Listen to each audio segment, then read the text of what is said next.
नमस्कार, कैसे हैं आप लोग। जब भी आरओ का फॉर्म आता है, लाखों की संख्या में लोग फॉर्म डाल देते हैं। लोगों को सिलेबस बहुत छोटा लगता है कि पढ़ लेंगे, हिंदी जैसा सब्जेक्ट है, पढ़ के आसानी से इसको पास कर लेंगे, प्रीलिम्स निकलेगा, मेन एग्जाम निकलेगा और हमको नौकरी मिल जाएगी। इंटरव्यू इसमें है नहीं। स्टेट सर्विसेज के एग्जाम में कुछ जो पोस्ट आती हैं, जिन पे सिलेक्शन आपका होता है, उनको छोड़ दिया जाए। जैसे एसडीएम की पोस्ट है, डिप्टी एसपी की पोस्ट है, डिस्ट्रिक्ट लेवल पे बहुत सारी पोस्ट हैं, तो आरओ की पोस्ट कई अन्य जो बाकी बची पोस्ट हैं उनसे बेहतर होती है। और अगर एक अच्छे शहर में रहने की बात की जाए, इसके स्थायित्व की बात की जाए, तो ये नौकरी बहुत ही अच्छी है। आपको लखनऊ में ही रहना है, आपको प्रयागराज में रहना है। अगर आपका सिलेक्शन होता है आयोग के समीक्षा अधिकारी के तौर पर, तो इसको बहुत हल्के में मत लीजिएगा। नॉर्मली लोग सोचते हैं कि छोटा सा सिलेबस है, बहुत छोटा सिलेबस लोग इसका मानते हैं कि जीएस का 140 और हिंदी का 60 अंकों का ये सिलेबस है और आसानी से इसको पढ़ लेंगे और प्रीलिम्स पास हो जाएगा। और फिर मेन एग्जाम में भी कुछ ऐसा ही है। हिंदी का सिलेबस 60 अंक का ऑब्जेक्टिव, 100 अंक का आपका डिस्क्रिप्टिव, सब्जेक्टिव जिसे कहते हैं, और एक एसए का पेपर है 120 अंक का, और 120 अंकों का जीएस का पेपर है, 400 अंकों की मुख्य परीक्षा है। उसको पास कर लेंगे तो बढ़िया सिलेक्शन हो जाएगा। कुछ है नहीं। एग्जाम बड़ा सरल आपको लगता है, और एग्जाम सरल इसलिए लगता है क्योंकि सिलेबस इसका जो है बहुत ही शॉर्ट है, छोटा सा सिलेबस है। कोई और एग्जाम दूसरा नहीं है जहां पर हिंदी के सिलेबस में केवल 6 टॉपिक्स हो।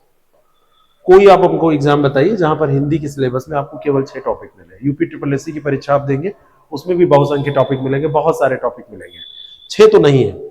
इसका सिलेबस आप देखेंगे केवल 6 टॉपिक यहाँ पर मिलेंगे। विलोम, वाक्य, वर्तनी शुद्धि, अनेक शब्दों के लिए एक शब्द, तद्भव, तत्सम, विशेष और विशेषण, पर्यायवाची शब्द। कैसे इसको तैयार करें, आज का ये सेशन यही है कि हिंदी को कैसे तैयार करें। क्योंकि ये जो क्वेश्चंस है, ये हर एक सेगमेंट 10 अंक का है, 6 सेगमेंट है, और ये 60 मार्क्स का ये पूरा है। और यहाँ पर 60 क्वेश्चंस भी आपसे पूछे जाते हैं, 60 क्वेश्चंस और 60 मार्क्स, ये आपका सिलेबस है।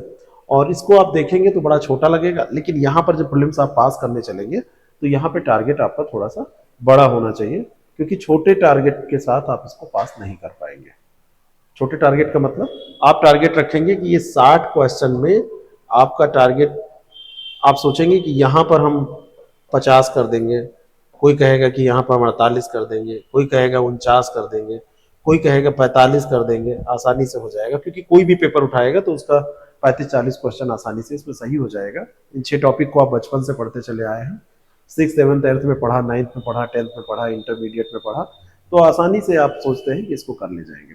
लेकिन ऐसा होता नहीं है।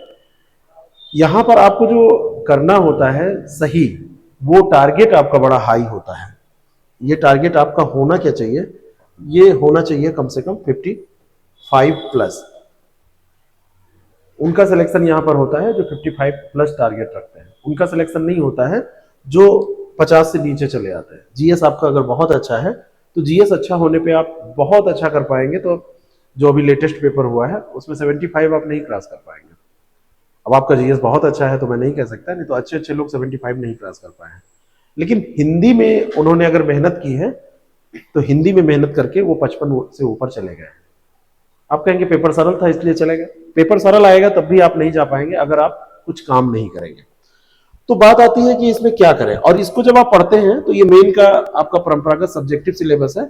इसके बाद में ऑब्जेक्टिव सिलेबस भी मेन एग्जाम में 5 टॉपिक, यहाँ पे पर्यायवाची नहीं है, बाकी छोड़कर सारा का सारा जो टॉपिक है यहाँ पर आप देखेंगे पर्यायवाची को छोड़ के वही टॉपिक यहाँ पर भी दिया हुआ है। तो प्रीलिम्स में जो आप पढ़ते हैं वो मेन एग्जाम के लिए भी आपके लिए उपयोगी होता है। तो यहाँ पर कोई कोताही आपको नहीं बरतनी चाहिए। यानी कि 60 अंकों का यहाँ पर भी है, लेकिन 60 अंकों का यहाँ पर अंतर यह है कि यहाँ पर एक पोर्शन से 6 क्वेश्चन, 5 पोर्शन से 30 क्वेश्चन, और हर एक क्वेश्चन 2 नंबर का, और ये 60 मार्क्स का है। और यहाँ पर जो क्वेश्चन आपसे पूछे जाते हैं वो 30 क्वेश्चन पूछे जाते हैं। तो दोनों जगह इसका उपयोग है, दोनों जगह उपयोग होने के कारण आपको इसको अच्छे से पढ़ लेना चाहिए। अब बात आती है कि इसमें कैसे पढ़ाई करें, क्या क्या कैसे पढ़ें जिससे कि आपके यहाँ पर 55 क्वेश्चन सही हो जाए। सबसे बड़ी जो लोग भूल करते हैं, वो एक भूल ये करते हैं कि कभी लोग पीवाईक्यूज नहीं देखते।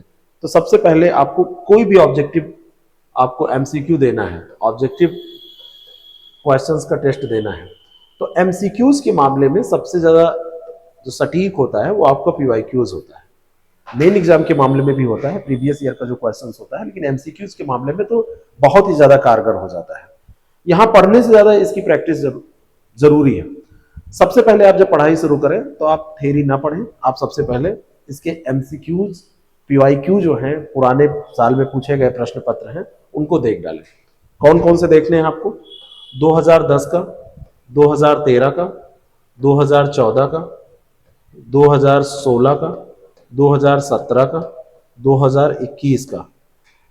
हर एक उसमें आपको प्रीलिम्स और मेन ये पेपर मिलेगा। केवल एक टॉपिक नहीं है बैची मेन में, बाकी मिलेगा। प्रीलिम्स में यहाँ पर 60 क्वेश्चन, यहाँ पर ये 30, और ऐसे आप चले आएंगे। हर साल आपको 60 और 30 क्वेश्चन ऐसे मिलते चले आएंगे। यानी एक साल आप देखेंगे तो 90 क्वेश्चन हो गए, और 1 2 3 4 5 6, और एक बार ये 2016 का री एग्जाम भी हुआ है। इसके पहले हुआ था थोड़ा सा, और इसको अगर सीक्वेंस में हम कर लें तो और अच्छा ये हो जाएगा।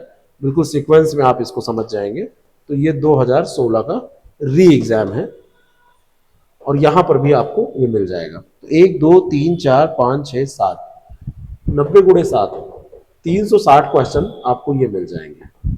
ये क्वेश्चन तो प्रीवियस ईयर के हो गए। इसमें मैं मान के चलता हूं 30 to 40 क्वेश्चन आपको रिपीटेड मिलेंगे, लेकिन इतने क्वेश्चन आपको रट लेने चाहिए, बिल्कुल देख लेने चाहिए, भटकना नहीं चाहिए।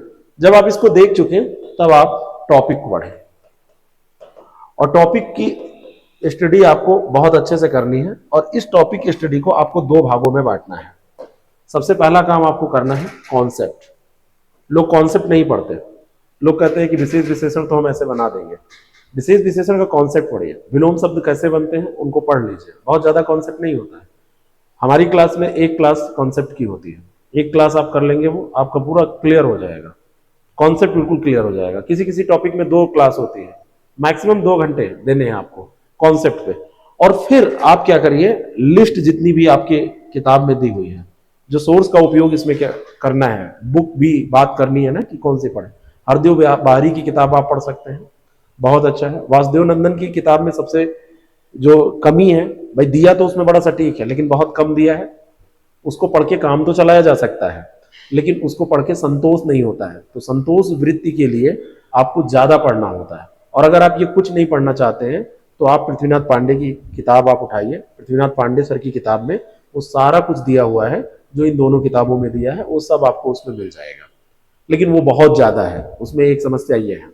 बाकी आप जहाँ पे क्लासेस कर रहे हैं, हमारी क्लासेस कर रहे हैं या कोई भी क्लास कर रहे हैं, वहां पे आप उसको पढ़ लीजिए, कोई दिक्कत नहीं है। तो ये जितनी भी लिस्ट है, इस लिस्ट में आप जब यहाँ पर आप देखेंगे, जब प्रीवियस ईयर का क्वेश्चन पेपर देख रहे होंगे तो आपको कुछ तरीके पता चलेंगे। उस तरीके के सारे, मतलब कहां से पूछे जा रहे हैं ये तरीके पता चलेंगे।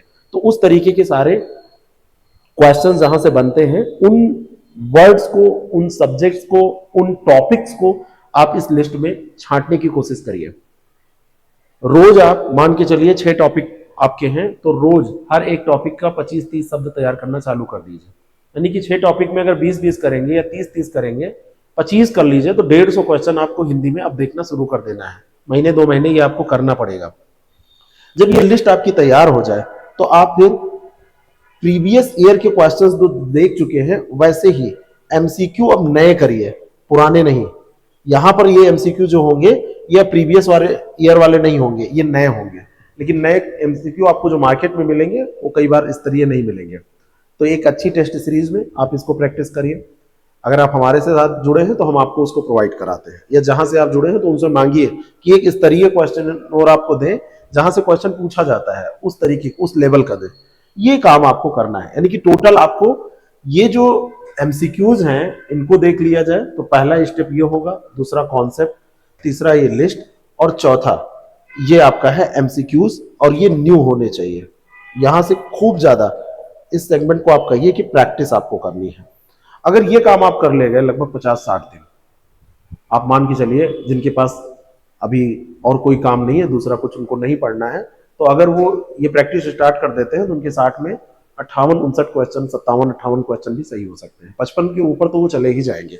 जिनके और भी एग्जाम है तो हो सकता है कि उनको अगर टाइम लग रहा है कि नहीं उनको मिल रहा है तो पीसीएस के बाद भी ये काम कर सकते हैं, लेकिन थोड़ा थोड़ा रोज इसको पढ़ने में कोई दिक्कत उनको नहीं है। आधे घंटे का समय निकाल लीजिए, 1 घंटे का समय निकाल दीजिए।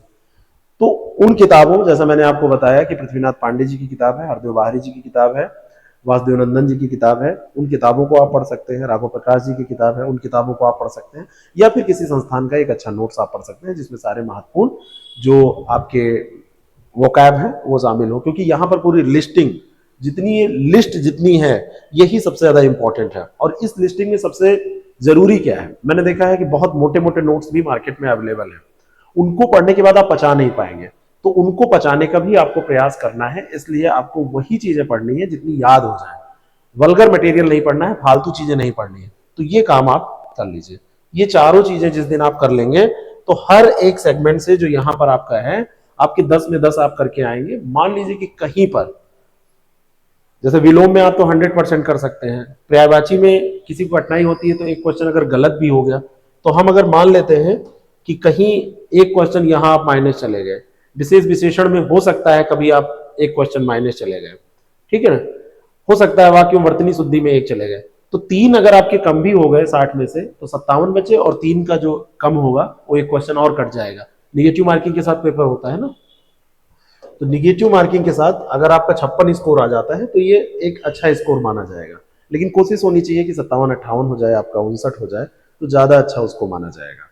तो ये काम आप स्टार्ट कर दीजिए, ये आपका हो जाएगा, आसानी से हो जाएगा। अगर किसी भी तरीके का आपको सपोर्ट चाहिए, कोई हेल्प चाहिए, आप आसानी से पढ़ना चाहते हैं, बहुत ज़्यादा किताबों में उलझना नहीं चाहते हैं, कॉन्सेप्ट भी आप समझना चाहते हैं, आप चाहते हैं कि बुक में ना उलझें, एक नोट्स हमको कोई सटीक मिल जाए, इस तरीके की तैयारी करना चाहते हैं तो आप हमसे जुड़ के भी तैयारी कर सकते हैं। तो ये स्ट्रेटजी आप अपनाइए। बाकी ऐसे सपना मत देखिए कि आपका बड़े आसानी से हो जाएगा, आपको पढ़ना नहीं पड़ेगा, ये टॉपिक आप पढ़ते आए हैं बचपन से, ऐसे नहीं, बिना प्रैक्टिस के नहीं होगा। और यहाँ पे टारगेट आपका 55+ होना चाहिए, ये कोशिश करिए। कोई भी प्रश्न होगा कमेंट बॉक्स में डालिएगा, हम आपका आंसर अगले वीडियो में देंगे। Thank you so much.